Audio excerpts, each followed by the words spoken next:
to be here at this conference. It's actually my first time coming to this conference. I'm going to be speaking about target spot, and initially I put possible emerging disease in cotton, but really I think we can kind of get rid of the possible and say it is an emerging disease in cotton, but whether that disease is actually going to cause yield loss and require management is still the question at hand that we're trying to answer. And so just to get into some of the description of the disease, just disease identification, how to diagnose it from other foliar leaf spots in cotton. For one, the actual lesions appear in the lower canopy to begin with, and they have concentric rings within that lesion. And with that too, then you get defoliation, and that defoliation is from the bottom up. And so those are all kind of key things to help differentiate this from other leaf spots that you might see in cotton. It's moisture and heat driven. The other thing is that we have seen it respond to fungicides, where your other leaf spots are not going to respond to fungicides. They're going to respond more to fertilizer, because usually they're associated more with deficiencies in the soil.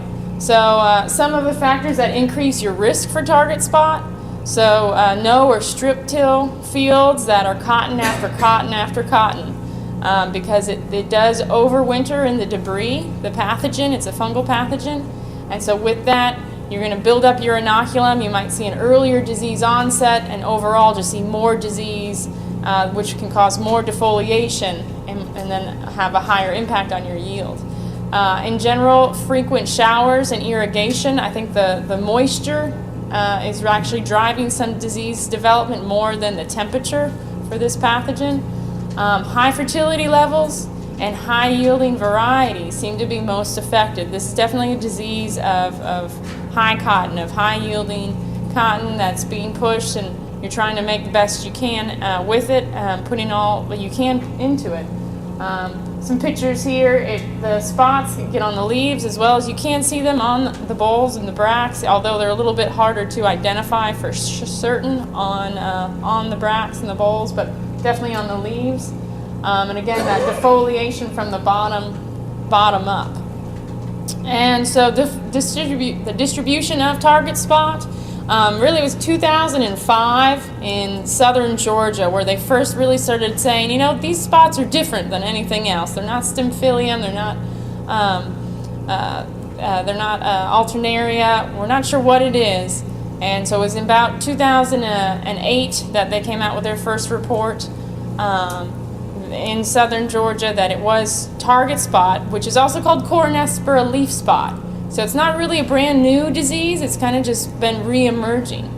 It does have a large host range. This is just some of the common hosts that it can also cause disease on, the exact same fungal species.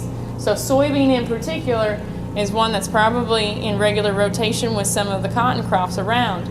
But there is a study going on through Georgia right now taking isolates from soybean and seeing how well it causes disease on cotton, and vice versa, taking what we've collected from cotton and putting it on soybean to see how much disease it causes. And while we are seeing that they can cause disease, it's not at the same level as the isolates from cotton seem to be best suited for cotton. The isolates from soybean seem to be best suited for soybean. So they do seem to separate out these populations. But still, when rotating, we haven't quite answered the question. If you rotate from like a corn or a soybean cotton, are you really doing anything to help manage this disease, or would you be increasing it? We're not 100% sure on that question. For Tennessee, for us, 2013 was the first year we saw this disease in Tennessee in cotton. We've seen it in soybean for many, many years, but we'd never seen it in cotton until 2013. We found it in one county, and it was the beginning of September. 2014, we found it again, identified it in 2 counties for sure, but probably it was out there in more counties. Moved to middle of August. It came on a little bit sooner. And then 2015, it was reported in multiple counties, and again came in a little bit earlier again, kind of the end of July. And so in Tennessee right now, I think we're still just building up inoculum. In particular, where I've done research trials and I continue to see it is cotton after cotton. And so I don't know that we've really seen as early as it might actually come on yet. I'm not sure, because we might still just be seeing the buildup of the inoculum and the disease becoming established in the area. And so initially, kind of our estimated risk zones, this is from Dr. Austin Hagen from Auburn University. Both he and Dr. Bob Kemreich from University of Georgia have some of the most data on this disease, because they've had it the longest in both Alabama and Georgia and have been conducting trials on it. And especially Dr. Hagen in northern Alabama, he never really had seen the yield response from disease in northern Alabama as he does in southern Alabama, as well as then even in the middle of the state. So he was the one who kind of initially estimated, we're thinking, at least up in Tennessee and higher up, you're kind of in this, like, maybe hopefully low risk zone. Not that it won't affect yield, but it might not affect yield every year. And as you go further south, it might be more of a every year management that has to be taken into consideration. So a study I did in Tennessee the last 2 years, I'll present some data on. I looked at headline at 6 fluid ounces on pathogen 499 and delta pine 1321. So 2 different varieties. And then I was mainly looking at timing. And so based on studies from Alabama and Georgia, they were looking at the first week of bloom, followed by an application at third week of bloom.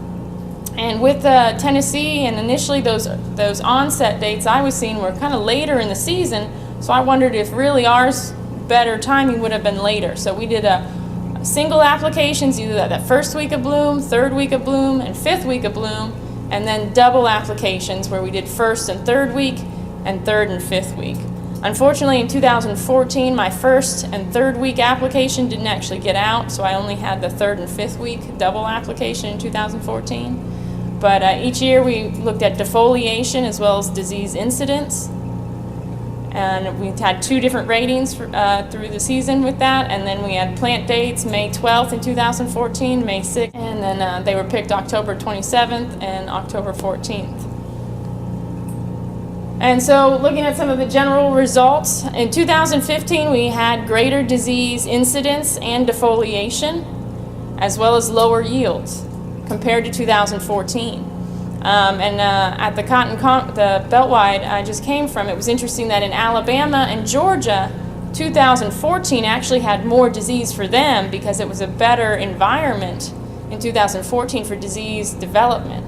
But in Tennessee, as well as my colleague over in Arkansas has said they had the same as Tennessee, that we had more disease in 2015, which again we think it's probably because of our inoculum being built up, where in Georgia and Alabama, they've already established their inoculum, and now it's just being driven more by the weather events. Pathogen 499 had greater defoliation and disease incidence than Delta Pine, but it still out-yielded Delta Pine. And that is a trend we've seen. Delta Pine, Pathogen 499 is just a more very prolific growing variety, and that is usually where you see more disease because that canopy will close sooner, giving that environment, that conducive environment sooner in the season, allowing more disease to develop at a quicker pace. But because of that, maybe that prolific growth with the plant actually then still allows it to compensate for some of that disease. So the table here at the bottom, you have disease incidence, the early rating and the late rating. You have defoliation, early and late rating, and so for the disease incidence, you can see Pathogen 499 always rated higher for disease incidence, and then defoliation, only that early defoliation rating actually rated greater than Delta Pine, and then by that late defoliation rating, they both had evened up. Delta Pine kind of caught up with defoliation to Delta Pine, and these are averages across all the treatments. Some of the worst plots, say Pathogen 499, completely untreated, we did see up to 60% defoliation. So you could really easily just squat down and look across and see your neighbor 4 or 5 rows away. And then yield, again across the 2 years, Pathogen 499 still had greater yield than the Delta Pine. And so now breaking out the actual defoliation by treatment. And so let me set up this slide just a little bit here. The y-axis, the bars are representing the amount of defoliation. So 2014 is on the left-hand side of the screen. 2015 is on the right-hand side of the screen. And so just then, when you look at those y-axes, you can see that in 2014, we're looking at 60% and 35% on phytogen and delta pine varieties, respectively. And then again in 2015, phytogen, you have it up to a 70% on that y-axis, where delta pine up to 60% on that y-axis. So again, 2015, we saw greater disease, and which equated to greater defoliation. 2014 is where we had our most statistical separation though. So the blue bars represent that early rating date, and then the orange bars are that later rating date, early September, the blue bars, and the orange bars are the later September rating dates. And so the x-axis are the different timings when the headline fungicide went out.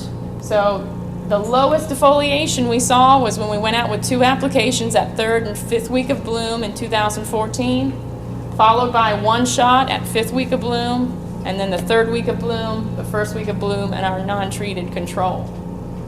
And so you can see the early ratings, that 1 shot at that 1st week of bloom initially looks all right, but again, later in the season, defoliation catches up to it, that fungicide wears off, and the fungus was able to infect and start to knock off those leaves. And so I should mention, if I didn't, it doesn't take very many lesions to knock off leaves on cotton. That's a big difference in soybean. When we see this disease in soybean, we rarely see it actually defoliate soybean plants, but in cotton it's quite the opposite. You might only need 3 to 6 lesions on a leaf before it's actually knocked off the plant.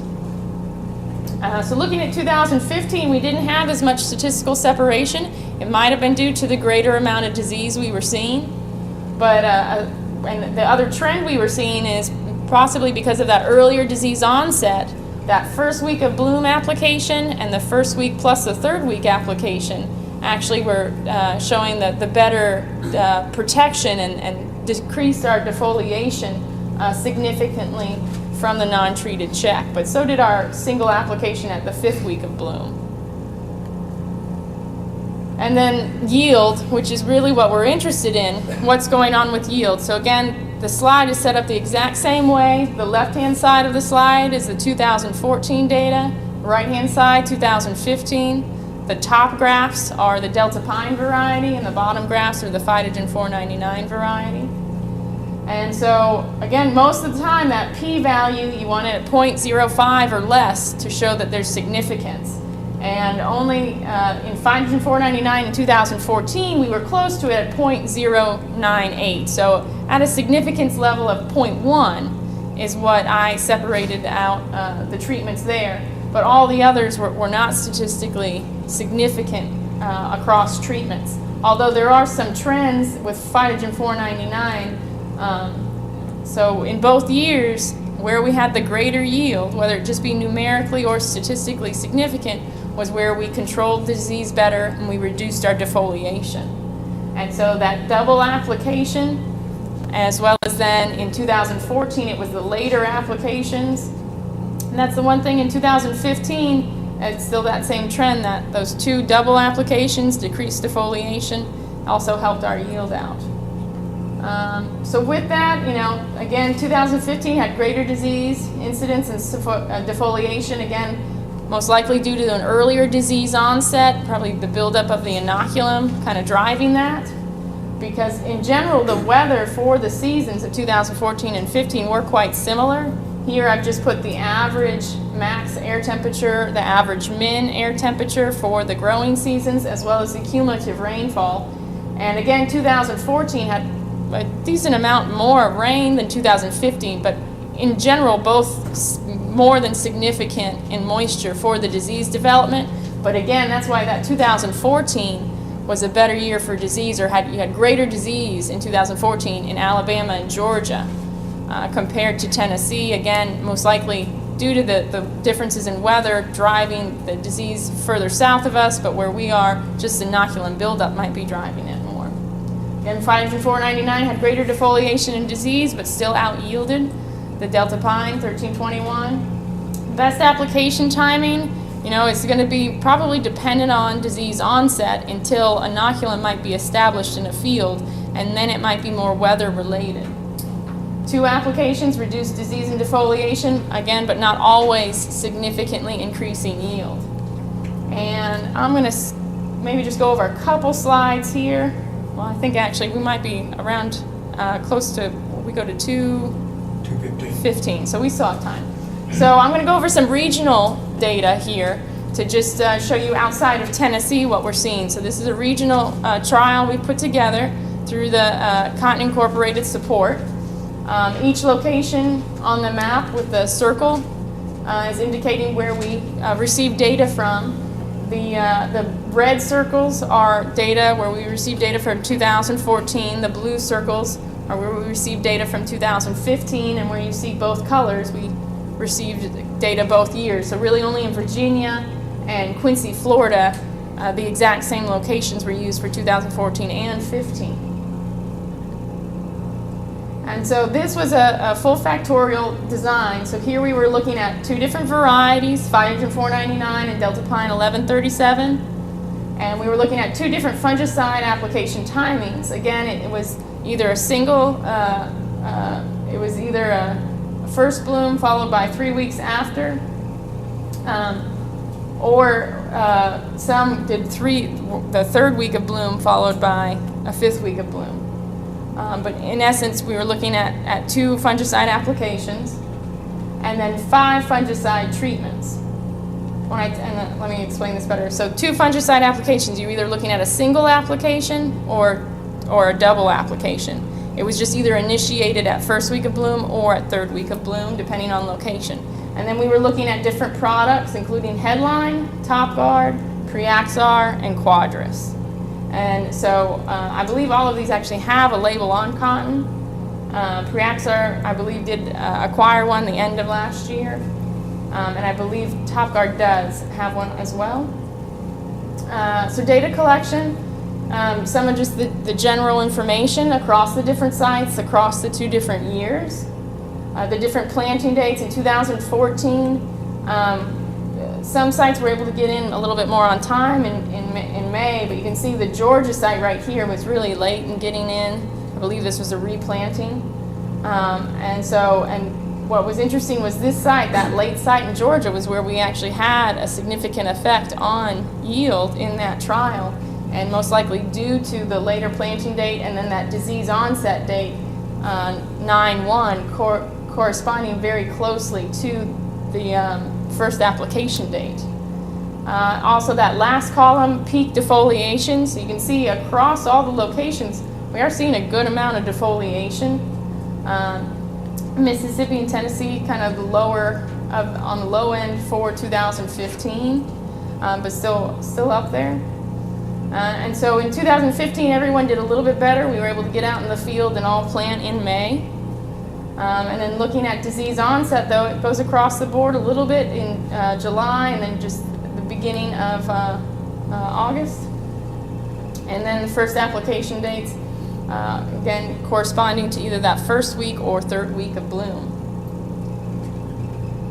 And so looking at the averages of severity, disease severity that was taken across all locations and all years, excluding those years or locations that were not significant. So Florida 2014, Mississippi 2015 were not significant, so they were excluded from this graph. And you'll see this in the next one too, what were excluded. And so when looking at severity between the 2 varieties, a slight difference there, but not showing all that much difference. And this is what we're seeing more and more with severity or incidence, that sometimes it's not always the best rating to really look at, looking at the amount of lesions on a plant. Because then if we actually switch to defoliation now, where we actually see more of a difference across varieties, as well as usually across our treatments when we go to defoliation. And again, just to show some of the differences across different locations. This is disease severity progression, 2014 in the upper graph, 2015 in the lower graph. And so these are the different disease ratings taken over time. So Louisiana in blue, Florida in red, Georgia in green, and Virginia in purple. And then in the 2015 graph, Tennessee in green and Mississippi in a lighter blue. And Virginia, I should have pointed out, in 2015 there was no disease in 2015 in Virginia, so it's not on there. But you can see, in Florida in particular, the disease incidence jumps up around and plateaus out around the end of August. And again, even in 2015, a little bit sooner, it jumps up there and plateaus out. And so you're getting a lot of this. If you were to go to a finer scale at the other locations, you're also seeing that disease can get up to a certain level and plateau off. But sometimes it might not always reach that plateau, and you're still building because of environmental conditions. So the highest disease severity was in Louisiana at 60% in 2014, and then in Florida at 50% in 2015. And then looking at defoliation. Defoliation kind of continues to increase. You don't usually see a plateau with it. And again, it goes along with some of that first disease onset to really track the progression where it starts differently on the graph. So again, Georgia had the lowest values in 2014. Tennessee, again, and Mississippi in 2015 had the lowest values. And again, we kind of think the lower values in Tennessee and Mississippi most likely due to, again, that buildup of inoculum not being there as it is in some of the other locations like North Florida and Georgia and Alabama. And so why we're, again, interested in defoliation more so than the disease incidence or severity is we do have some correlations with the disease defoliation and disease severity. So I'm getting ahead of myself to the next slide. But so disease severity is what you usually look at as a plant pathologist. You want to see how much disease you have out in the field. Well, right now what we're seeing is that is actually directly correlated to defoliation, but at some different rates depending on where you are. So in Alabama and the Florida J site, they're closely similar in their reaction to, or their correlation between disease incidence and defoliation, where you see you see a sharp defoliation even at a low amount of disease incidence. Where in Tennessee, it's more gradual. You'll gradually see some disease progression with the amount of lesions you see on the leaves, and as that progresses, you then also see the progression of defoliation. And then that's similar to the Quincy, Florida site too, which again, we haven't really dove into all the differences and why those two sites actually are similar in this correlation. But it might be due to site selection in Florida compared to where we are in Tennessee, and just the amount of inoculum and weather conditions. Again, just the varietal differences. So some years you can see a varietal difference in 2014, although not anything significant here. But pathogen 499 trended to be higher. But really what was interesting was still, looking at the percent defoliation was still about the same across these locations, but your potential yield was different. With, lower yields in Louisiana and Georgia, even though the amount of disease wasn't necessarily greater. And in 2015, though, we did see more of a correlation where you had the Delta Pine variety in your Alabama and Florida sites where you had greater defoliation rates. You actually had the Delta Pine variety yield better, where when we had the lower defoliation rates, we still had the pathogen 499 yield better. So again, we're still investigating this. It's a little too early to really say for sure if this is always going to be the trend where you have higher disease pressure. Going with a variety that might be a little bit more tolerant, that might be more due to the physiology of the variety than anything, would actually be helpful or not. It's just what we've seen in this data set so far. So in conclusion, Corynespora or spot or target spot, the onset and severity varied across locations throughout the southeast from 2014 and 2015. Disease severity was generally higher on pathogen 499 than the Delta Pine 1137, similar to the Tennessee trial that dealt with pathogen 499 and Delta Pine 1321. Fungicide application did not impact yields except in that one Georgia site in 2014. And fungicide did have an effect on defoliation. And that, again, that defoliation can be correlated to yield. It's still just trying to tease out in what situations and maybe in what varieties and environments and years that we will have significant impact on yield and that we do need to go out with foliar fungicide. With that, just acknowledge Cotton Incorporated and some of the other people at Tennessee that have helped put together the Tennessee data, as well as all the cooperators that are on the regional trial. And I think with that, we have questions for both of us, for both speakers. About 4 minutes or so. And with that, say thank you. Some pictures up of my little boy and target spot. The things that take up my time in my life right now. Disease and my little boy. Yes, sir.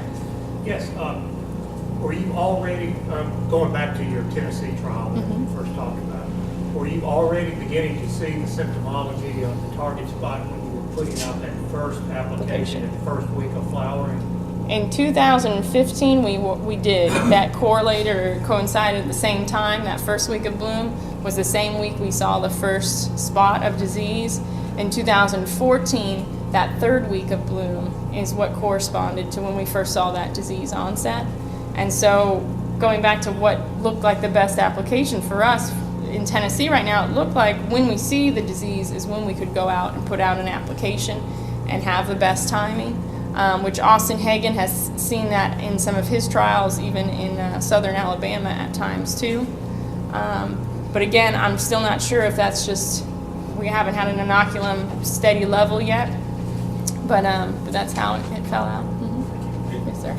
If you haven't applied any type of fungicide, okay, at the beginning of defoliation, is the application of a fungicide, is it useless at that time? Well, it varies, and I mean, again, the data sets is limited, but you saw how sometimes even in 2015, our 5th week bloom application, where you're already seeing defoliation then, but just barely, I would say, you could go out and it still was one of the better treatments, but statistically our yield didn't separate, although it did trend higher than the non-treated check. So I think it's still questionable, and definitely the potential, you know, it's not going to be 100% of the time that you'd get a response, but the preliminary data seems to say that it might not be too late. Any correspondence between a center privet and furrow irrigation and disease forming? So yeah, so irrigation is definitely going to play a role in increasing disease severity. Maybe even furrow irrigation over pivot, possibly just because you have that moisture there in the lower canopy really being increased, more so maybe than the pivot irrigation. But definitely irrigated cotton is more at risk and higher risk for the disease, and keeping that really wet soil. Because I should mention, where I do my disease trial in Tennessee, it's non-irrigated, but it's a very, very wet soil, and it might as well have been because it stayed wet all year, both the years I've done my trial. So yeah, that's definitely an important factor. We've had a lot more whole rot in pivot irrigated fields over the last several years. Yeah. Again, again, it's giving it the right environment, and if it's cotton after cotton, that those pathogens are overwintering and building up inoculum in the debris, and you can kind of will make it even worse. Yeah, no-till will make it worse. Yeah, so I mean, if you could get out there and try to even just do a turbo till here and there, that might help break down that material a little bit more and hopefully remove some of the pathogens. But it's hard to say too, depending on what your neighbors are doing around you too. We found that sometimes even tillage, while you might be affecting your own field, if there's enough fields around you that you still are going to have that disease, it can easily be blown in. Yeah. So, and again, variety, we're still kind of out on that. So far, we haven't found any varieties that are completely resistant. Maybe some that we could say are tolerant. But again, we don't think it's necessarily due to the genetic background, it's more due to the growth of the variety.